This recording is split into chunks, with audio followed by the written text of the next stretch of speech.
आपने अपना बना लिया है, अपने क्या कहने, ओ प्रभु क्या कहने।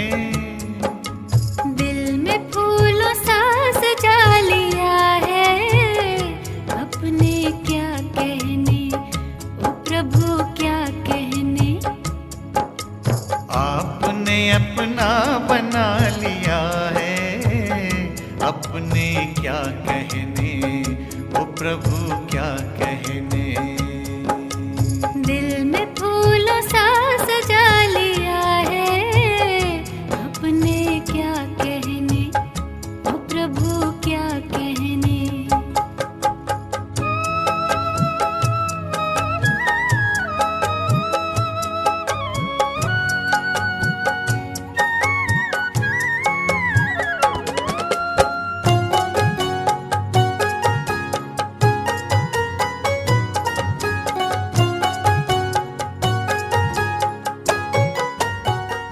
हमने सोचा न था कि वो दिन भी आएंगे।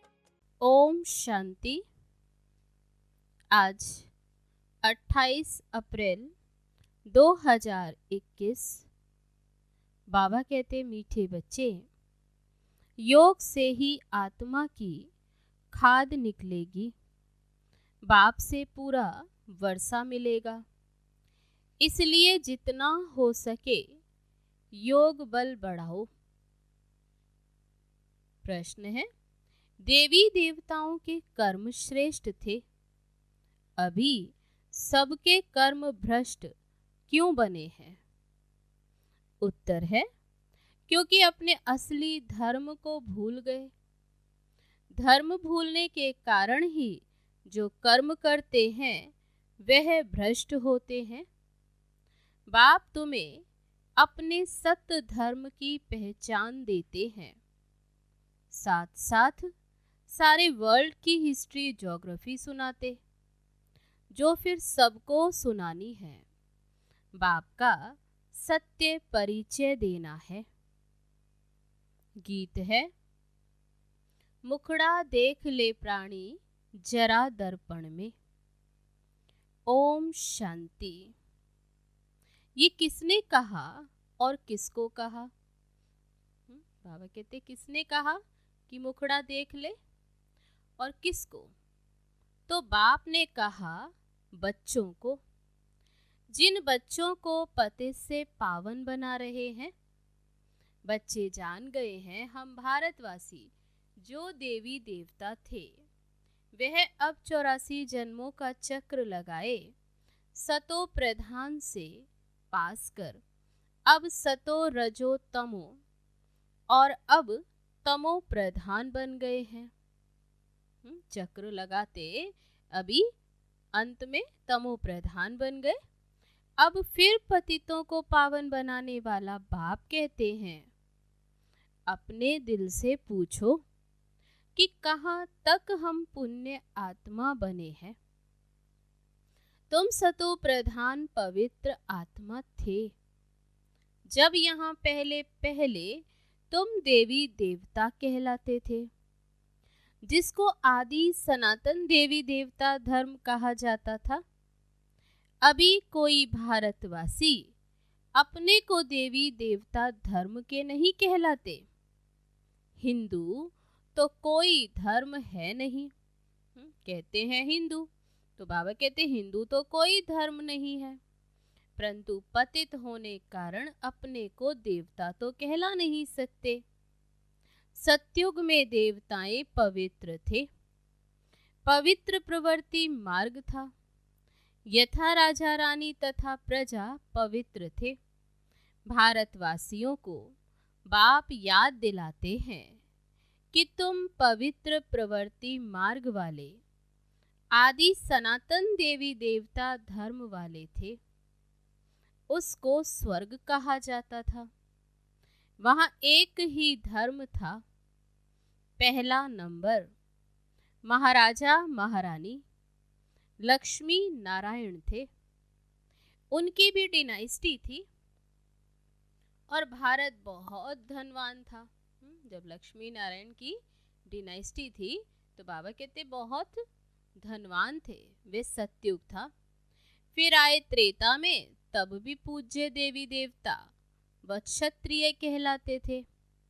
वे लक्ष्मी नारायण का राज्य और वह राम सीता का राज्य, वह भी डिनाइस्टी चली।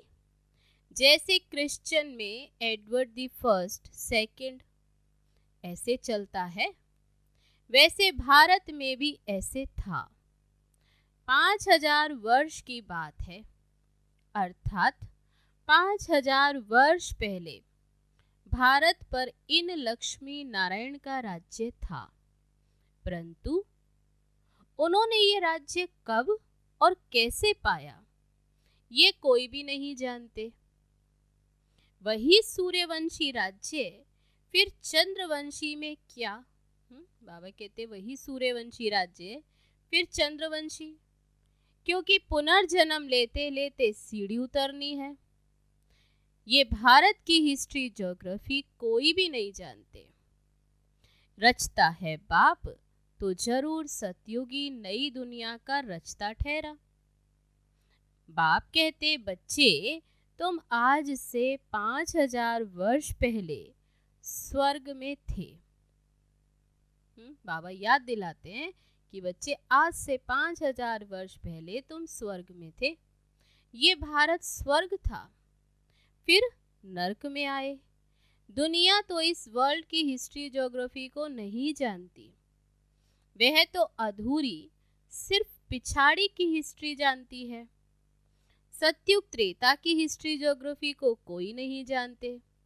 ऋषि मुनि भी कहते गए कि हम रचता और रचना के आदि मध्य अंत को नहीं जानते, जाने भी कोई कैसे। बाप तुमको ही बैठ समझाते हैं। शिव बाबा भारत में ही दिव्य जन्म लेते हैं, जिसकी शिव जयंती भी होती। शिव जयंती के बाद फिर चाहिए गीता जयंती, फिर साथ साथ होनी चाहिए कृष्ण जयंती। परंतु इस जयंती का राज भारतवासी जानते नहीं कि शिव जयंती कब हुई। और धर्म वाले तो झट बताएंगे बुद्ध जयंती, क्राइस्ट जयंती कब हुई। बाबा कहते जो और धर्म वाले वह तो झट बता देंगे कि वह जयंती कब हुई, बुद्ध की जयंती व क्राइस्ट की। भारतवासियों से पूछो कि शिव जयंती कब हुई, ये कोई भी नहीं बताएंगे। शिव भारत में आया, आकर क्या किया, कोई नहीं जानते। शिव ठहरा सब आत्माओं का बाप। आत्मा है अविनाशी। आत्मा एक शरीर छोड़ दूसरा लेती है। ये 84 का चक्र है। शास्त्रों में तो 84 लाख जन्म का फिर गपोड़ा लगा दिया। बाप आकर राइट बात बताते हैं। बाप के सिवाय बाकी सब रचना के लिए झूठ ही बोलते। रचता और रचना के बारे में बाकी तो सब झूठ बताते, क्योंकि ये है ही माया का राज्य। पहले तुम पारस बुद्धि थे, भारत पारसपुरी था। सोने हीरे जवाहरों के महल थे। बाबा याद दिलाते, बाप बैठ रचता और रचना के आदि मध्य अंत का राज अर्थात दुनिया की हिस्ट्री ज्योग्राफी बताते हैं। भारतवासी ये नहीं जानते कि हम सो पहले पहले देवी देवता थे, अभी पतित कंगाल इरिलीजियस बन गए, अपने धर्म को भूल गए। यह भी ड्रामा अनुसार होना है। तो ये वर्ल्ड की हिस्ट्री ज्योग्राफी बुद्धि में आनी चाहिए। ऊंचते ऊंच सर्व आत्माओं का बाप मूल वतन में रहते हैं। फिर है सूक्ष्म वतन, यह है स्थूल वतन। सूक्ष्म वतन में सिर्फ ब्रह्मा विष्णु शंकर रहते हैं। उनकी दूसरी कोई हिस्ट्री ज्योग्राफी नहीं है। ये 3 तबके हैं, 3 मंजिल। तो बाबा कहते गॉड इज वन अभी बाप बताते उनकी रचना भी फिर एक है, जो चक्र फिरता ही रहता। सतयुग से त्रेता फिर द्वापर, कलयुग में आना पड़े। 84 जन्मों का हिसाब चाहिए ना, जो कोई भी नहीं जानते, ना कोई शास्त्र में है। 84 जन्मों का पाठ तुम बच्चे ही बजाते हो। बाप तो इस चक्र में नहीं आते हैं, बच्चे ही पावन से पतित बन जाते, इसलिए फिर चिल्लाते हैं, बाबा आकर हमको फिर से पावन बनाओ। एक को ही सब पुकारते हैं। रावण राज्य में जो सब दुखी हो पड़े हैं, उनको आकर लिबरेट करो, फिर राम राज्य में ले जाओ। आधा कल्प है राम राज्य, आधा कल्प है रावण राज्य। भारतवासी जो पवित्र थे वही पतित बनते हैं। वाम मार्ग में जाने से पतित होना शुरू होते हैं, भक्ति मार्ग शुरू होता है। अभी तुम बच्चों को ज्ञान सुनाया जाता है, जिससे आधा कल्प 21 जन्म के लिए तुम सुख का वर्षा पाते हो। आधा कल्प ज्ञान की प्रारब्ध चलती है, फिर रावण राज्य होता है, गिरने लग पड़ते हैं। तुम दैवी राज्य में थे, फिर आसुरी राज्य में आ गए हो, तो इसको हेल भी कहते हैं, ये नरक। तुम हेवन में थे, फिर 84 जन्म पास कर हेल में आकर पड़े हो। वह था सुख धाम, ये है दुख धाम। 100% इंसॉल्वेंट।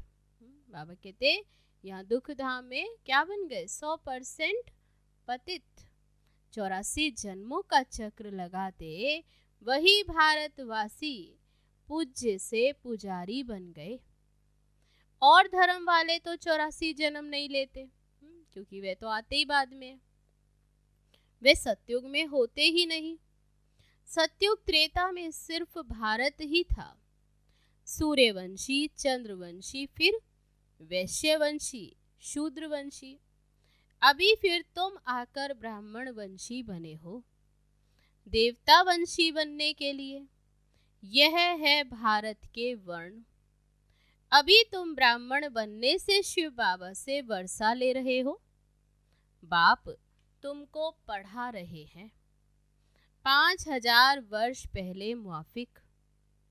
कल्प कल्प तुम पावन बन फिर पतित बनते हो।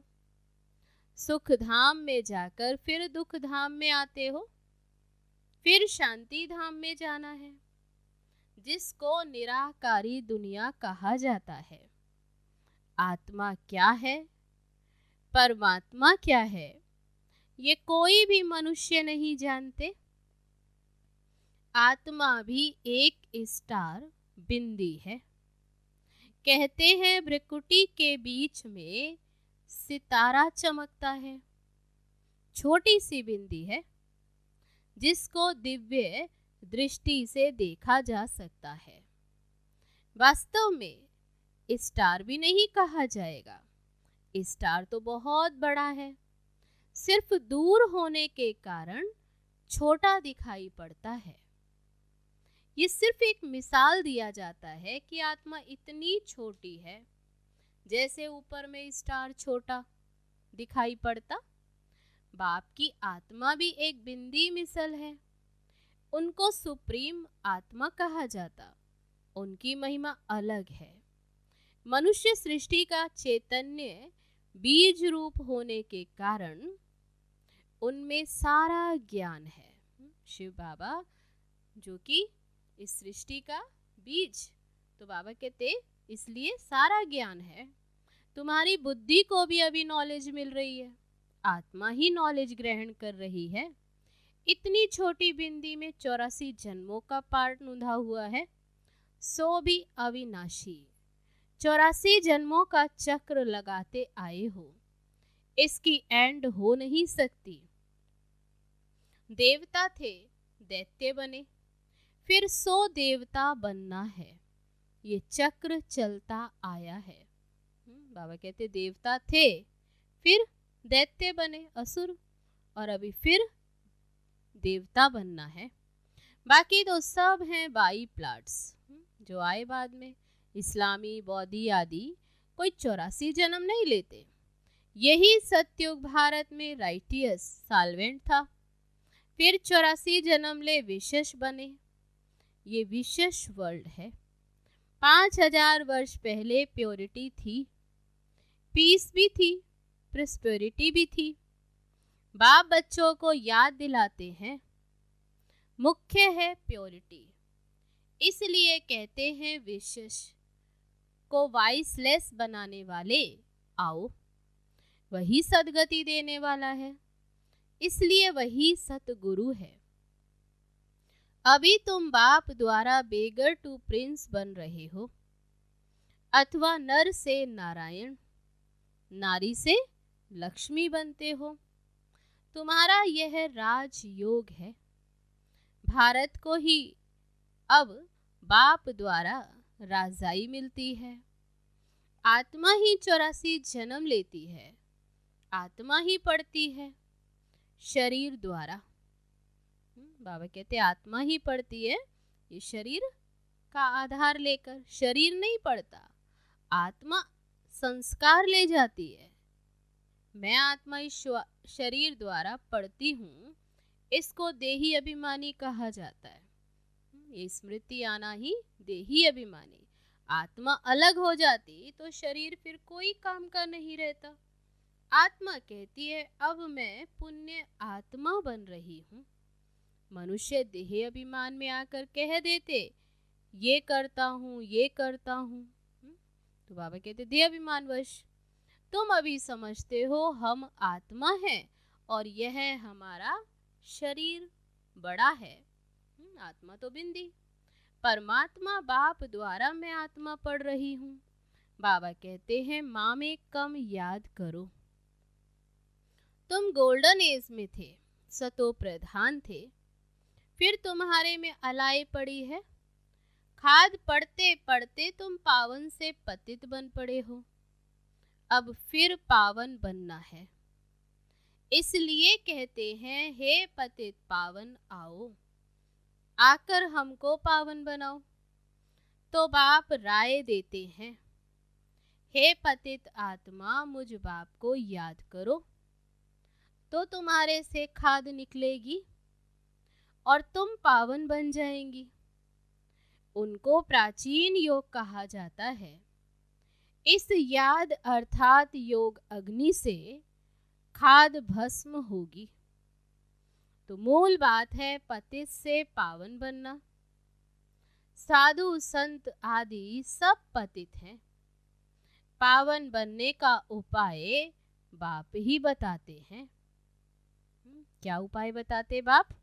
बाबा कहते माँ में कम याद करो, ये अंतिम जन्म पवित्र बनो। खाते पीते चलते फिरते माँ में कम याद करो, क्योंकि तुम सब आत्माओं का माशुक मैं हूँ। तुमको हमने पावन बनाया था, फिर तुम पतित बने हो। बाबा कहते मैंने तुमको पावन बनाया था, फिर तुम पतित बने। सब भक्तियाँ आशिक हैं।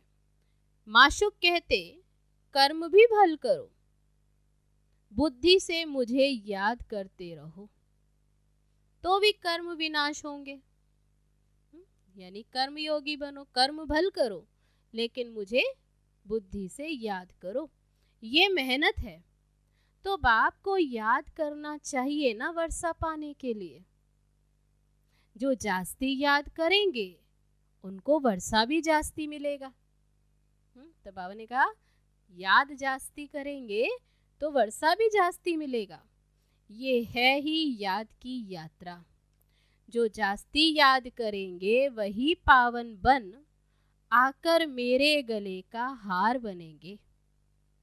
सभी आत्माओं का निराकारी दुनिया में एक सिजरा बना हुआ है। उनको इनकॉर्पोरियल ट्री कहा जाता।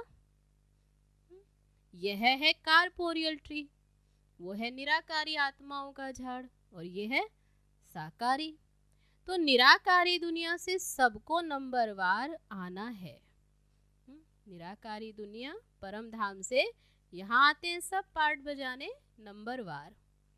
झाड़ कितना बड़ा है, आत्मा यहाँ आती है पार्ट बजाने। जो भी सब आत्माएं सभी इस ड्रामा के एक्टर्स हैं। आत्मा अविनाशी है, उसमें पार्ट भी अविनाशी है। ड्रामा कब बना ये कह नहीं सकते, ये चलता ही रहता है। भारतवासी पहले पहले सुख में थे, फिर दुख में आए, फिर शांति धाम में जाना है, फिर बाप सुख धाम में भेज देंगे। उसमें जो जितना पुरुषार्थ कर ऊंच पद पाए, बाप किंगडम स्थापन करते हैं। उसमें पुरुषार्थ अनुसार राजाई में पद पाएंगे। सत्युग में तो जरूर थोड़े मनुष्य होंगे।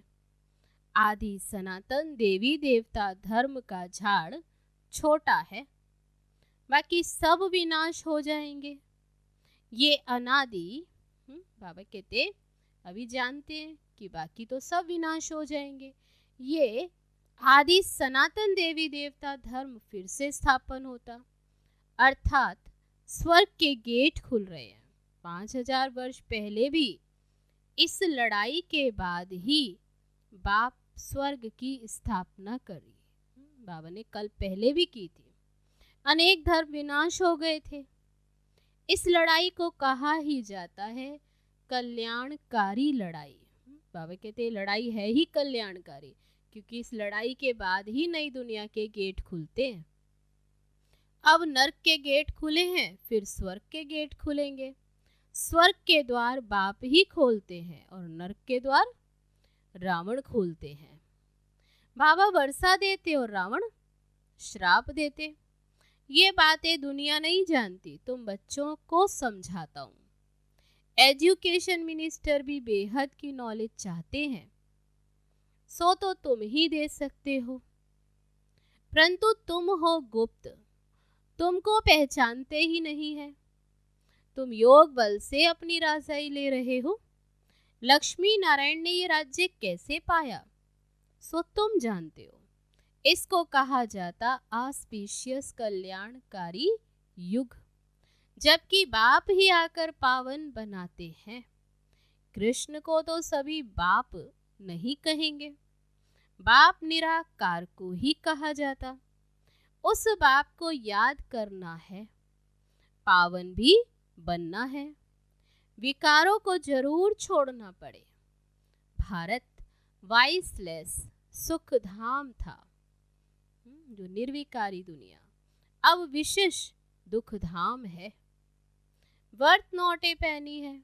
ये ड्रामा का खेल है, जो वाइसलेस और फिर विशेष बन जाता। तो बाबा कहते हैं ड्रामा का खेल, जिसको बुद्धि में धारण करके औरों को भी कराना है। अच्छा, मीठे मीठे सिक्की लदे बच्चों प्रति माता पिता बाप दादा का याद प्यार और गुड मॉर्निंग। रूहानी बाप की रूहानी बच्चों को नमस्ते। हम रूहानी बच्चों की रूहानी बाप दादा को नमस्ते नमस्ते। ओम शांति। अब है धारणा के लिए मुख्य सार। पहली पॉइंट, याद से पावन बन, बाप के गले का हार बनना है।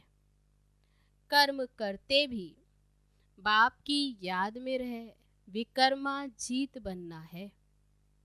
दूसरी पॉइंट, पुण्य आत्मा बनने का पूरा पूरा पुरुषार्थ करना है। देह अभिमान छोड़ देही अभिमानी बनना है। अब है आज का वरदान। पास विद ऑनर बनने के लिए सर्व द्वारा संतुष्टता का पासपोर्ट प्राप्त करने वाले संतुष्ट मणि भव। जो बच्चे अपने आप से, अपने पुरुषार्थ व सर्विस से, ब्राह्मण परिवार के संपर्क से सदा संतुष्ट रहते हैं, उन्हें ही संतुष्ट मणि कहा जाता है। सर्वात्माओं के संपर्क में अपने को संतुष्ट रखना व सर्व को संतुष्ट करना, इसमें जो विजयी बनता है वही विजय माला में आता है। पास विद ऑनर बनने के लिए सर्व द्वारा संतुष्टता का पासपोर्ट मिलना चाहिए। ये पासपोर्ट लेने के लिए सिर्फ सहन करने व समाने की शक्ति धारण करो। अब है आज का स्लोगन, रहम दिल बन, सेवा द्वारा निराश और थकी हुई आत्माओं को सहारा दो। रहम दिल बन, सेवा द्वारा निराश और थकी हुई आत्माओं को सहारा दो। अच्छा, ओम शांति।